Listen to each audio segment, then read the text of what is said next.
पवित्र रिश्ते को झूठ के सहारे शुरू करना नहीं चाहता। मुझे तुम्हारी जैसी एक संस्कारी और समझदार लड़की की तलाश थी, जो कि मुझे मिल गई। और मैं कोई साधारण गरीब लड़का नहीं हूँ, मैं राजा विक्रम का बेटा हूँ। क्या तुम एक राजा के बेटे हो? तुम सच कह रहे हो? पर तुमने सबसे अपनी पहचान छुपा कर क्यों रखी? इसके पीछे भी एक रहस्य है। तुम तो जानती हो कि रानी कल्याणी की कोई संतान नहीं हो रही थी, जिसके बाद उन्होंने एक यज्ञ करवाया और यज्ञ होने के बाद उनका एक पुत्र हुआ, जिसे आज तक किसी ने नहीं देखा। और मैं वही हूँ। मेरे ऊपर एक दोष है। अगर मुझे मेरे माता पिता के अलावा किसी ने देखा या मैंने किसी शाही लड़के से शादी करी तो उसी क्षण मेरी मृत्यु हो जाएगी। बस यही कारण है कि मेरे माता पिता एक संस्कारी और अपने राज्य के लिए उत्तम लड़के की खोज कर रहे हैं। इसीलिए मैं गरीब लड़के का भेष बनाकर तुम लोगों के बीच आया। और मेरे शरीर पर जो जख्म थे वो जब मैं तलवार चलानी सीख रहा था तब लगे थे। तो ये अच्छा मौका था मेरे लिए आप लोगों को विश्वास दिलाने का कि मैं आप लोगों की तरह कोई साधारण व्यक्ति हूँ। मुझे तो अपने कानों पर विश्वास नहीं हो रहा। मुझे गरीब की बेटी एक शाही महल की बहू बन चुकी है। हाँ माँ, और अब समय आ गया है कि मैं राजमहल की होने वाली रानी को शाही महल लेकर जाऊं। कुछ देर बाद कुछ सैनिक पायल के घर आते हैं और उसे डोली में बिठाकर शाही राजमहल ले जाते हैं। जब वो डोली से उतरती है तो कल्याणी अपनी बहू का गृह प्रवेश करवाती है और पूरा परिवार उसे अपने साथ महल में ले जाता है, जहाँ अपना शाही महल देखकर पायल बहुत खुश होती है। ये इतना शाही कमरा मेरा है। यहाँ रखी हर एक चीज कितनी सुंदर है और कीमती भी। हाँ, ये सब तुम्हारा है। क्या तुम मुझे पहले महल दिखाओगे? हाँ क्यों नहीं, चलो।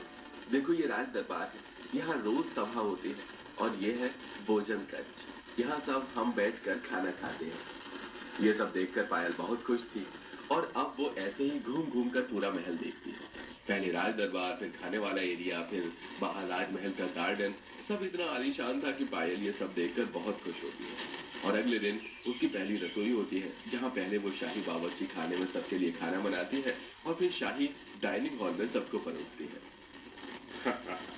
हमने पहली बार महल वाले बावर्चियों के हाथों का खाना न खाकर एक गरीब घर की लड़की के हाथों का खाना खाया है। सही कहा था हमारे बेटे ने, न तुम सिर्फ संस्कारी हो बल्कि एक समझदार और बहादुर लड़की भी हो, जो हमारे बाद हमारे बेटे के साथ हमारी प्रजा और महल को अच्छे से संभाल पाओगी। सच में खाना बहुत अच्छा है। और ये लो तुम्हारी पहली रसोई का नेक, हीरो से जुड़ा ये हार। सच में ये मेरे लिए है। ये बहुत कीमती होगा। शुक्रिया महारानी जी। महारानी नहीं, सासू माँ बोलो। और ये तुमसे कीमती तो नहीं है, तुम अनमोल हो। भाभी, कल आपको थोड़ा जल्दी तैयार होना होगा। कल भैया का राज्य अभिषेक है। उसके बाद भैया राजगद्दी संभालेंगे और सभी गांव वालों को पता चलेगा कि इस राजमहल का असली वारिस कौन है।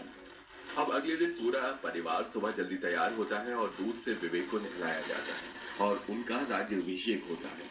और पहली बार सभी गांव वाले विवेक को देखते हैं और उसी दिन पायल की मुंह दिखाई भी होती है। मेरे बेटे के साथ आज मेरी बहू की मुंह दिखाई भी है, इसलिए आप सब मुंह दिखाई के बाद हमारे राजमहल में खाना खाना और सभी अपना इनाम लेकर जाना। ये गरीब लड़का जिसको कोई सहारा नहीं दे रहा था, खाने को खाना नहीं दे रहा था, ये राजा का बेटा निकला। इसका मुंही पायल की तो किस्मत ही खुल गई। गरीब से सीधा शाही महल की रानी बन गई। विवेक और पायल को राजा रानी के रूप में देखकर कुछ गांव वाले जलते हैं तो कुछ खुश होते हैं।